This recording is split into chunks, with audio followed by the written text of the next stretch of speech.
Think we're live in 3, 2, 1. How's it going, y'all? I know it's going to take a couple seconds for people to filter in here. But we're just here having a good time, getting ready for this Giants game. I know, Diggy, I know. Are you excited for this? It's hard to get Um, excited, but I feel like I'm excited, but I'm also hesitant to be excited about it. Listen, I've never gone into a Washington football team game since they've changed their name and never thought that we would win this game. I mean, I've been confident all week. I saw how we played week one, which was very uncharacteristic, at least on defense, of what our team is made of. I don't think that our defense is that bad. And I also don't think that every quarterback we play against is going to be that elite at extending the play and that elite at making the perfect throw across their body, however they need to make it on every single third and fourth down. That just doesn't replicate himself. Like the the throws that he was making on a regular basis, play after play after play, was literally like elite, elite level. And we're not going to go against that level of play every week. Even if we played Teddy Bridgewater every week, that wouldn't happen to us every week. So I'm Oh, not worried facts. about getting off the field because that was really what lost us the game. I mean, we couldn't get off the field on third down, and then when we could, they went for it on fourth down. So that's what lost us the game. Our offense was sitting on the bench for over an hour, and we all complained about Jason Garrett. And I've kind of caught some slack because it looks like I'm defending Jason Garrett. All I've been saying is that we basically didn't get a chance to do anything on offense. Even if we had better play calls, I mean, we had to be super efficient because, as I said, we were literally on the sideline for over an hour in real time because our defense just couldn't get off the field. And I just don't see that happening twice. And I'm hoping that we see a better game from Saquon this week, which I think we will. And I'm thinking that we'll try to get the ball to Kadarius Toney in open space because if you look at how the Chargers moved the ball against Washington, it was on short passes. They let guys make plays. So if this is the week that we decide not to throw the ball deep still, then this is the perfect time to get the ball in the playmakers' hands. Short, Saquon, Kadarius Toney, even Sterling Shepard. And I think that that's a good way to win this game because they play a pretty soft cover two as far as they don't really play up. They don't really play up into the flats. So there's a lot of space there. Yeah, absolutely. Before we talk about all this stuff going on, what's going on, Shane? How you do, my friend? Super Taj World, Forever Bentley, Isaac, Cesar, everybody, sports influencer. What's going on? Super hyped for this game, and as Diggy was saying, this is going to be a little bit different, right? Teddy Bridgewater is a lot better than Taylor Heineken. They call him the Heineken man over in Washingtonville. And I will say I did a little bit of research the last 2 days on Heineke and what he really brings. And he's a subpar quarterback in terms of arm talent. He is not going to beat you deep. He is a short to intermediate passer, mainly short. Expect a lot of flat routes, a lot of short concepts, screens, a lot of Antonio Gibson. It's supposed to be kind of rainy, I believe, in DC today. So I think, with the storm, there's going to be a lot more running the football. I wouldn't expect a lot more passing because of that. So probably a lot of Devontae Booker and Saquon on the Giants side of the ball. But with Taylor Heineke, I thought that, maybe putting a lot of pressure on him would be the goal here. Get after him, make him make mistakes, make him beat you, with his legs because, he doesn't really have an arm. But, we talked to the Washington guys and they were like, honestly, the best way to beat Taylor Heineke is probably to just let him throw as a pocket passer, keep him in the pocket, contain him, let him throw the ball because he really doesn't have great arm talent. He's a subpar actual pocket passing quarterback. Let him throw the ball, disguise your coverages, and then try to get a couple interceptions off of him because he's actually really good on the move. He is a kind of like a Russell Wilson style of quarterback. Aside from the amazing arm accuracy and amazing arm talent, he's like if Russell Wilson only was able to throw with his left arm. That's kind of like what Taylor Heineke is. So I expect, the Giants to potentially go out and try to contain him, have a QB spy on him at all times and, try to put pressure on him, but also force him to throw the ball and make mistakes. They're going to have to really lock down the running game. That is where the Giants will win this game. They will win this game on the running, stopping the run. But I will say this, they really had a tough time last week getting off the field on third and fourth downs. So, this upcoming game, they need to get off the field. There's going to be a lot of second and longs, or second and mediums. They need to get off the field on third downs. No fourth down conversions. Washington's not going to be going forward with Taylor Heineke on fourth down. That's just not going to happen. You have to get off the field on third downs. If they can do that, it's going to be a good game for us. We should walk away with a dub, and I will turn my $50 bet into a nice $77 gain.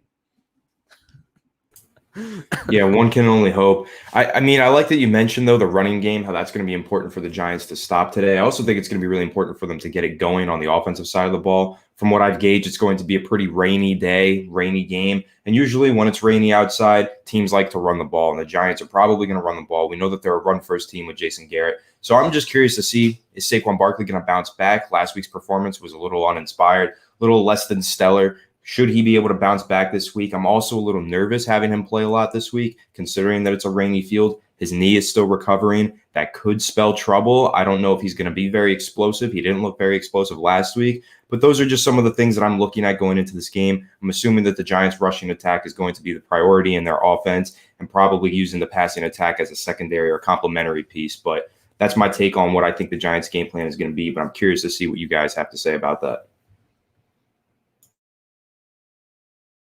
Yeah, again, I mean, or did you want to go? Okay. Yeah, again, like I said, I think there's going to be a lot of takeover or carryover from the Chargers game. A lot of short passes, a lot of letting people make plays, and that it kind of sucks because the Giants, both our two best players after the catch are Saquon and Kadarius Toney, and we don't know if either one of them are even at 80% to be able to consistently make plays after the catch. So if we don't have those two, then I just look for us to just try to run the ball as much as possible. We'll probably throw a couple of screens I mean, when you look at our roster, the only guy is maybe Sterling Shepard, besides the two that I just named, that can make something happen after the catch. I'm starting him this Darius week. Slayton, Fantasy. exactly. And Darius Slayton is someone who's not that good after the catch. Kenny Golladay, I've seen him make some moves after the catch, but that's more of like targeting him down the field while he already has a full head of steam.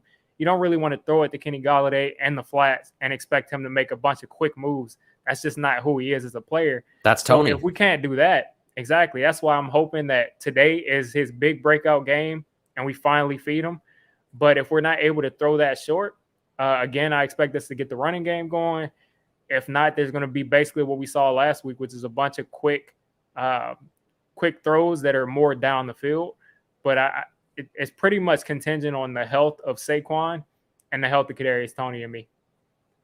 Yeah, I'll say one thing about the health of Kadarius Toney. I did just see one of the beat writers say on Twitter that he has some spat around his left ankle. So maybe that mystery injury that we never got clarification on must have been an ankle thing, and he does have it wrapped before today's game. So I don't know how well that bodes for his usage in today's offensive game plan, if he's going to be super limited like he was last week, but seems like something is bothering him with his left ankle. Yeah, and I tried to tell people that what I saw on tape and what I even saw in the practice with it, that's not the same player that we saw at Florida. When he caught that ball in that swing pass, he had so much space on that swing pass. And he got about 4 yards, which is decent. But the Kadarius Toney I saw in college, the first person is never tackling him. It just never happens. So he just doesn't look like he's himself. He just doesn't look that way. And I would rather him just, I mean, I know the fans have been pressuring him. I would rather him just let him sit if he has to sit for 4 weeks and just have him healthy, because he does not look like the same player. And he's playing so slow that it's dangerous at this point. I mean, he could really be in trouble. That was interesting you mentioned that, because last week, the 2 plays that they actually used him on, he looked like he was running slow. It looked like he was hobbled by something. He was not trying to take hits. And by the way, and this is going to get us started on something we all, probably hate to talk about, but also really want to talk about, Jason Garrett being an absolute bonehead.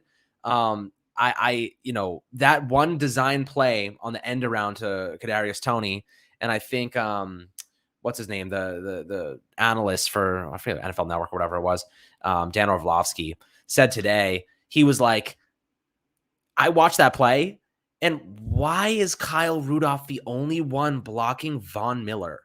And it wasn't even a block. It was more like I'm just going to like two-hand touch you and see what happens. And Von Miller was like, okay, and then blew up Kadarius Toney in the backfield. If you're trying to protect your guy who has a bum ankle, don't let Von Miller get the first crack at him. You know, don't let one of the best pass rushers in NFL history get the first crack at him. I'm looking at Jason Garrett right now, and I wish you could see my face because I'd be shaking my head so hard. I said, right, I am shaking my head. I don't get it. You know what I mean? I don't understand the scheme. Even the analysts, the former players are coming out and saying, Brian Baldinger coming out and saying, I don't really understand what's going on here. Like, why is this in the playbook? Why is this happening? Ash Money just said, Dan Orlovsky said, the Giants have the worst offensive scheme in the league, and I am 100% in agreement with that. You know, and it's sad, man. We have Jason Garrett, who has 20 years of coaching experience, who's running the 2004 Norv Turner offense, and he's trying to use personnel that just simply like aren't really a match for what he's trying to do. And then half his team is injured. So like, I don't really get why Kenny Golladay only had 1 target in the first half of week 1. And then the second half of the fourth quarter, he had 5 targets. You know what I mean? Like, Diggy, do you have any idea? What is your opinion on that? And also thank you, JD, for the generous donation. Really appreciate that. And honestly, I'm only excited for the end of JG after this game too. I wish they would get rid of him. I know he's buddies. He's like a father figure to Daniel Jones now. That's how he's locked himself into this role. But Diggy, you know, when you're looking at this, you know, how do you envision, like, how do you vision, why is Kenny Golladay not getting targets in the first half, but only getting targets in the bottom half of the fourth quarter in garbage time? Like, how does that make sense to you? Yeah, I mean, with the Golladay thing, I didn't really react the same way about Golladay that I saw most Giants fans react. I saw him being used mostly as a decoy. Also, sometimes he could have been throwing the ball, except Daniel Jones isn't used to someone like Kenny Golladay. Again, they have to build that chemistry. He's not used to Golladay being covered and just say, like, I'm going to still throw the ball to him. And what you saw in the fourth quarter is he was covered and he still threw the ball there. So that didn't really connect into the fourth quarter. So I don't really put that on Jason Garrett. Now, could we have like installed some quick slants to get him the ball quickly? I think we could have.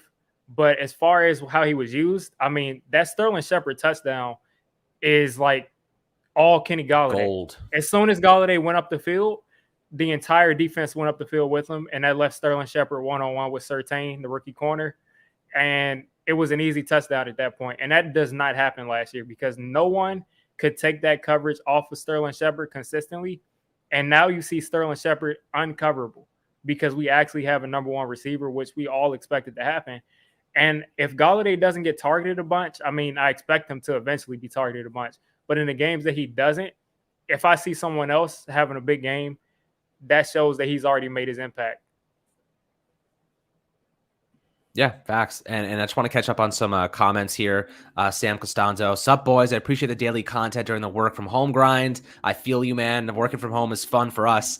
We get to do this all day long, right, Diggy? I know you're in school, right? Too. You're in school doing your thing? Yeah, I'm working and in school, so yeah, it's really badass. Convenient to be from home. Yeah, facts. Or so I would not be able to do as many videos as I do. Oh, absolutely. And Sam gets to enjoy it too. So, you know, really, really happy to provide you with all this awesome content, my friend. There's a lot going on. Giants world, so much talent on this team. They don't utilize their strengths. Shaking my head. Appreciate the donation. Much love, my friend. And absolutely, we're on the same wavelength right now.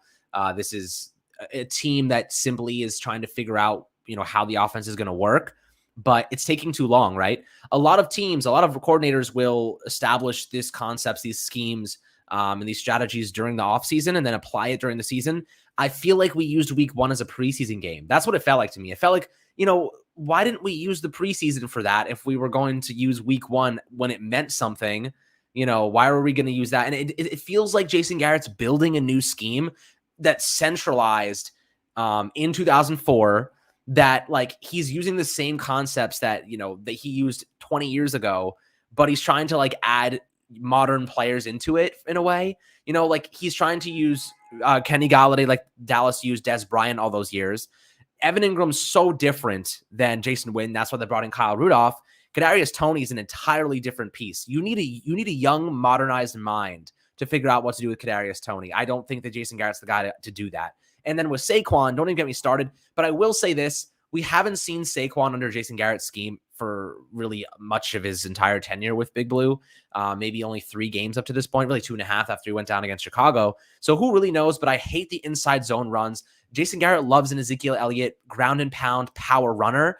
I don't like that style of running at this modern day age. I love the Alvin Kamaras. I love the CMCs. While they are capable of running power, they really get them outside the tackles and they let them use their vision. They get them involved as receivers. The routes that Saquon Barkley is running just aren't good. They aren't good enough. The concepts aren't good enough. I'm like, go steal some plays from the Saints. Like, it's a copycat league. Just go steal plays. Like, it's that easy. I don't want to completely stop your momentum. No, I go want ahead, to finish please. what you were saying, but we don't even have to look at what Alvin Kamara did. We can just look at what Pat Shurmur did with Saquon. Just steal the plays from Pat Shurmur. Just do what Saquon already did. I don't understand how we have, and I'm going to give Garrett some more time because Saquon got hurt the second game of last year. So maybe that is there. And we did try to throw him. We did try to throw him pretty much a streak out of the backfield early on, but I think the protection broke down. I can't really remember on that play, but just use what Saquon has already done at a high level as a Giant with Daniel Jones. It shouldn't be that difficult. It's so frustrating to watch Saquon waste away. And he's literally one of the best players in the league. It's so frustrating.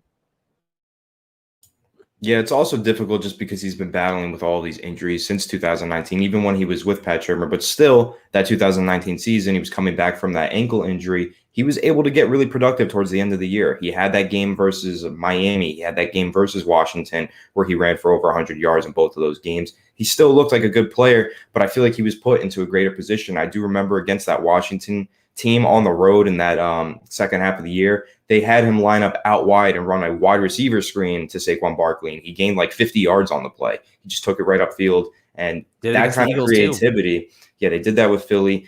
That kind of creativity has just been missing from Jason Garrett's playbook in my eyes. I'm obviously not a fan of Jason Garrett. I feel like most of the fan base is not.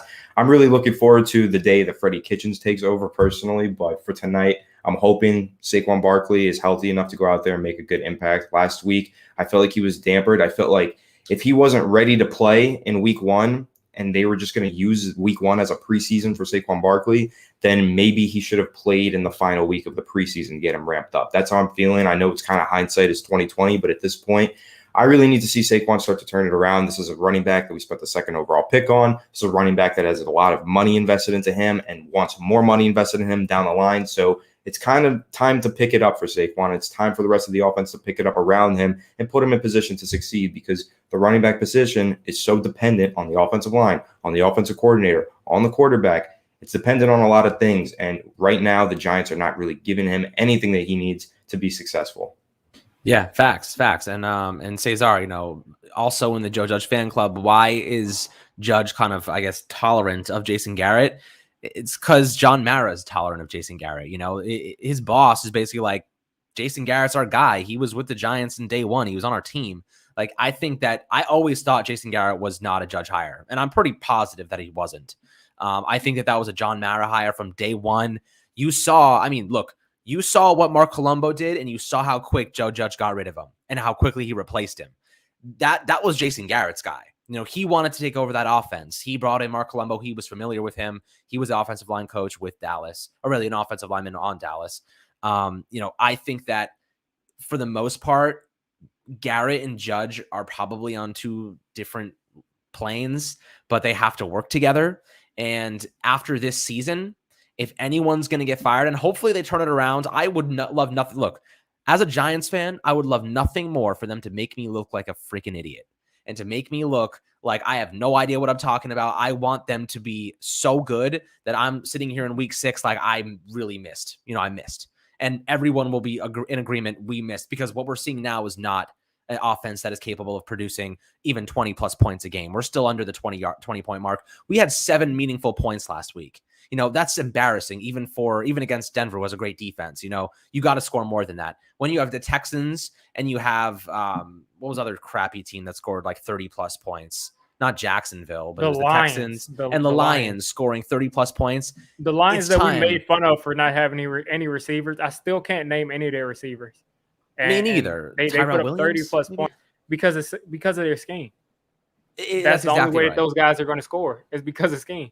Mm-hmm. You're 100% right, and we just don't have one. And Big Nuts, yes, Bambi is still at right tackle. I've been calling him Bambi for like a couple days now because it was that one play where Von Miller like twisted his legs and his legs looked all like spazzed out. That's just awful. I mean, they sold her literally, and and I mean, I don't wish this on anybody, and he's like a really good person. But from what he played, what he put on tape, if I put that kind of performance at my job, I will be fired. It's no ifs, ands, or buts about it. Literally, how do you, as an offensive tackle, as a veteran offensive tackle, how do you act like you're a pass protecting running back and you're catching the rusher? Like, he looked like a bad pass protecting running back, like Saquon against Jamal Adams. How do you just catch? Did he really think he was going to be able to successfully catch Von Miller and not end up on his butt? Not a chance. I just don't get how that happens.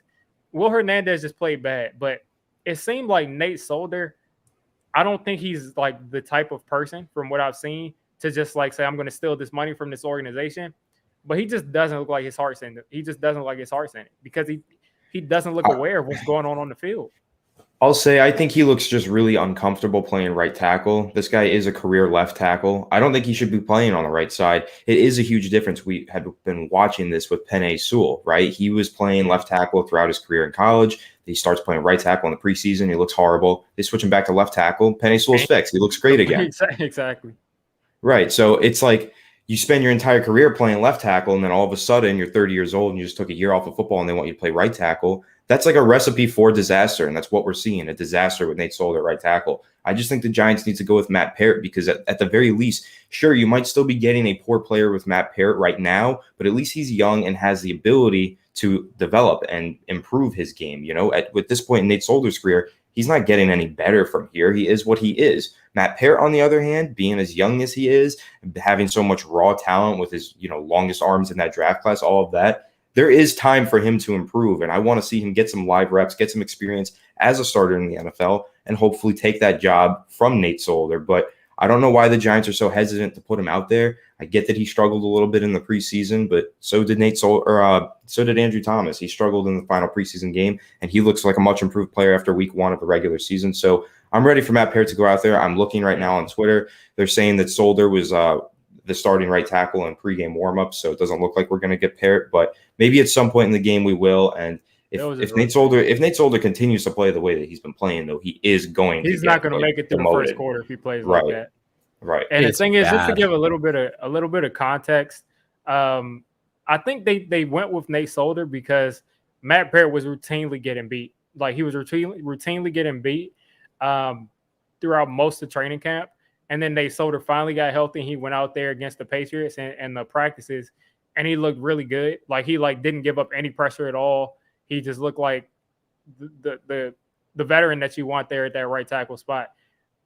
But as soon as he goes out there week 1 and plays like that, to me, you're not starting again after that. Like, we have to see what Matt Parrott has. Like, that's ridiculous.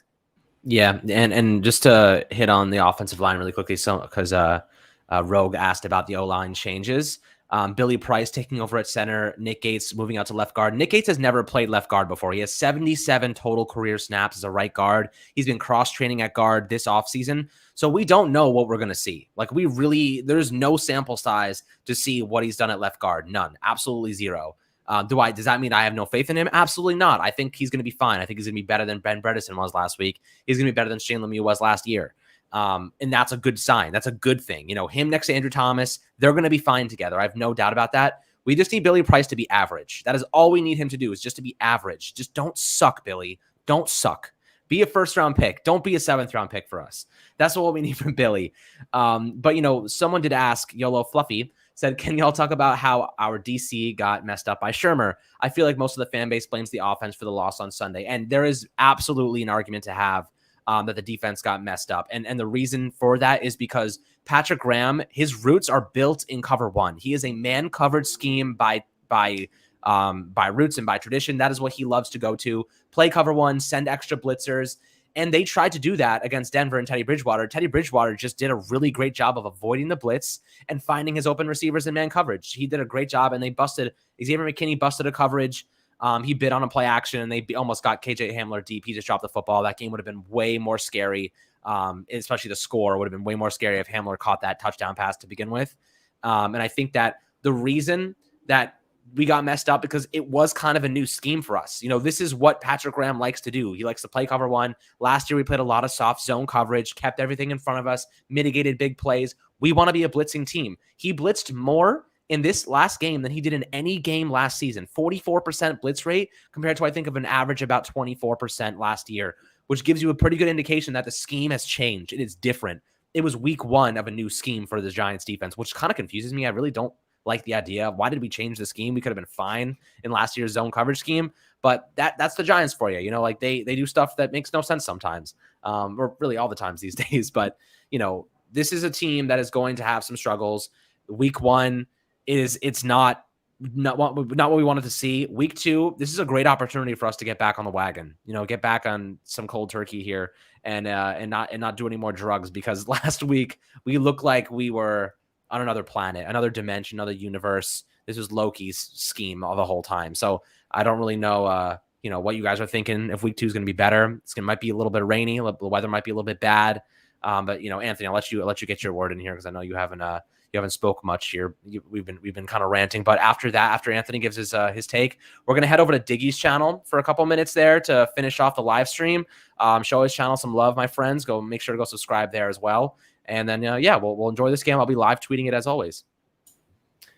Yes, sir. And yeah, I feel like I've pretty much given all of my takes. I'll save the rest when we get over to Diggy's channel. But when we're talking about the defense, we're talking about Patrick Graham.